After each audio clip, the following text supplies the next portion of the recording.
us, The three. the three. People. My name is Eden, the jump instructor from Omaha Girls Rock. I'm here with Amanda. I'm here with Susan. And for this lesson, we are going to talk about drum fills. So, this one is probably going to be like the most fun ever. Let's just get into it. Like drums, really, when it comes to fills, like fills is kind of like that's how you kind of like let out like the feeling, like let out your emotions. Like when you have something to say, that's when you kind of let your feel shine. And so, I think that is another thing that's just gonna be like, you'll hear the fills that we'll play, but your fills might be completely different. I think it's very much an expressive thing.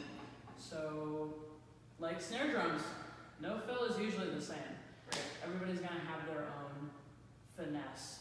And some songs might call for a fancy fill or a really fast fill with a lot of drums involved, and other songs might call for a very, very simple fill. That, simple, short, good point.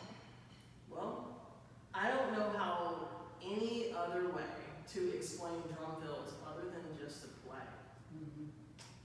There's no real like set way. I mean, like I could teach a fill. I could teach you a fill. How about each of us shows like a version of a fill? So like we could show like just a simple fill. We could do something that's maybe a little bit more tasty, and then something that's like more fast. Tasty. And the most important thing, number one cardinal rule of fills, staying on the beat. Definitely. Just because you come away from that straight A rock beat to break into a fill and then come back to the rock beat,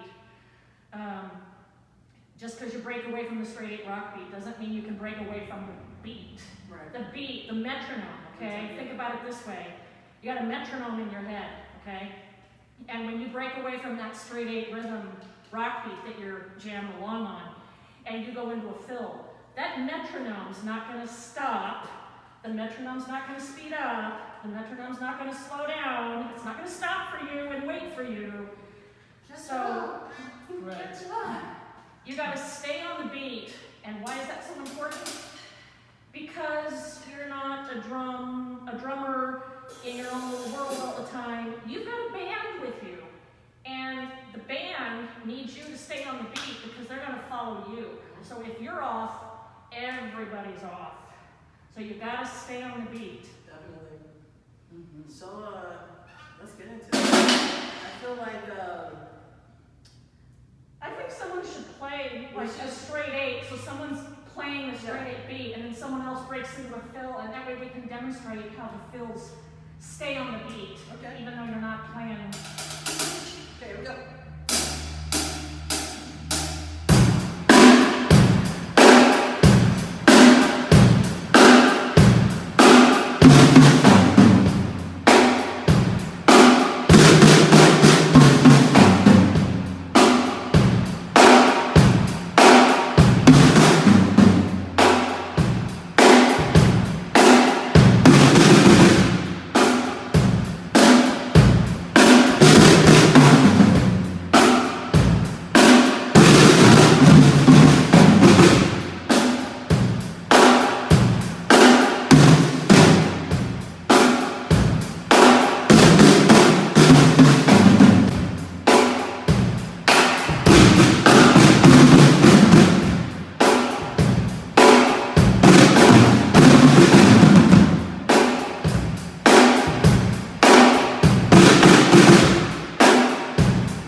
I know, right? So that was pretty awesome.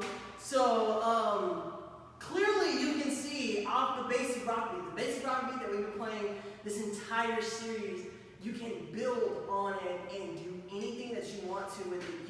Utilize that as kind of like a jump off, you know, to your creative, you know, communication as a drummer, like your communication as an artist. That was a good example. That was a perfect example of like how Amanda and I right. were breaking and Away playing from the- fills, Mhm. right? But we stayed on the beat with Absolutely. you. That never changed.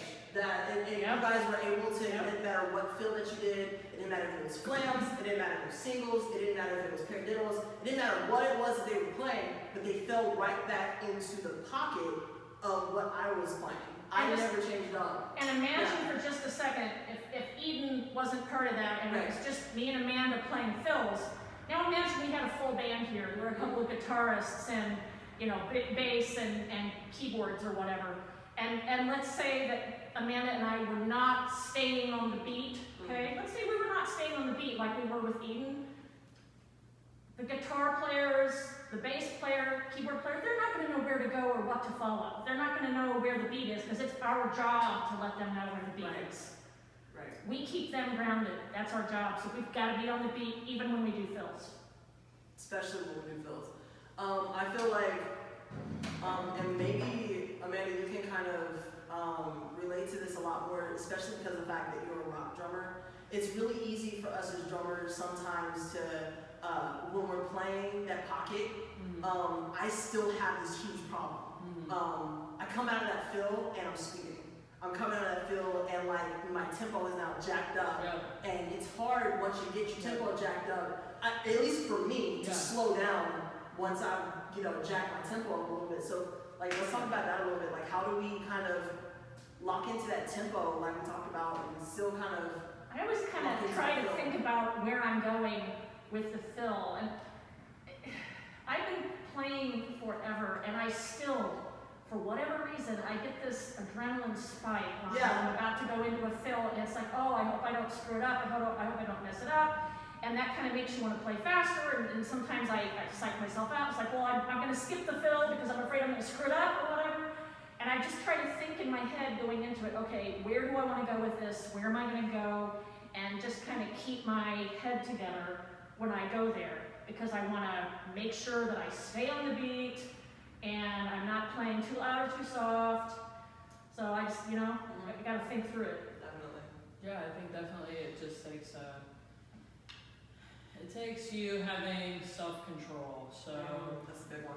I think self-control is very important because it is super, super, super easy to be, especially live, when you're, you know, you've got people cheering and everybody's having a good time and you've got that adrenaline from being on stage and, you know, might be a little nervous because you're performing in front of people. And so it's very easy to, like Susan said, you know, get anxious about a fill and maybe I shouldn't do it, I don't know if I'm going to be able to pull it off. Just kind of erasing that and doing your best at just being like talking to yourself.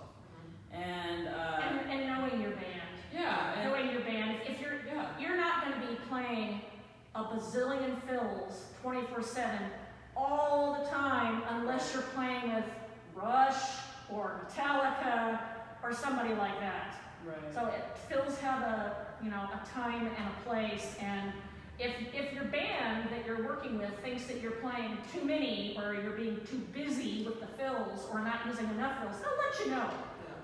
Band members, you know, they listen to fills, and if they think you're being too fancy or not fancy enough or playing too many of them or not enough, you'll hear about it. They will definitely tell you. Yeah. But just make sure that no matter what you're doing, whatever fills you put in there, regardless of, you know, if you're using your toms or your snare, just make sure that you're melodic. That's something that we haven't really talked about. Need to make sure that, you know, when you hit your toms, when you hit your cymbals, when you hit your snare, it all is for a purpose and not just because you're a drummer. Not just because we can hit something, but we want to be purposeful in the things that we do when we're playing music. That's where that self-control comes in a lot, because you have to utilize that self-control to be able to not only hear what's going on around you in the band, but actually be able to match that intensity at the right time with the band, and once again, stay in the pocket at the same time. And that self-control kind of goes to helping you,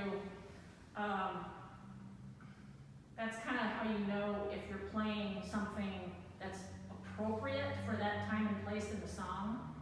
That's the best word I can think of, Yeah. you know? Is Yeah. it appropriate, or does it fit? Does it fit what I'm about to do here? And that's where that self-control is really important, because like I said, it's not all about you. You're the foundation of the band. You're the anchor of the band. You're not up there by yourself on stage to show everybody a drum solo. Definitely. So, I don't know. I feel like that's pretty much it when it comes to fills. It's just like I said, it's all about how we feel in the moment. It's all about like what's going on with the music, what's going on with your bandmates, what's going on with the song. But like I said, the best way to kind of get you to understand exactly like what that sounds like is to play. So as we're fading this video out and saying adios, let's play some drums. Let's play some drums. Ready?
Unfortunately long time. Like somebody around here would be like, all right.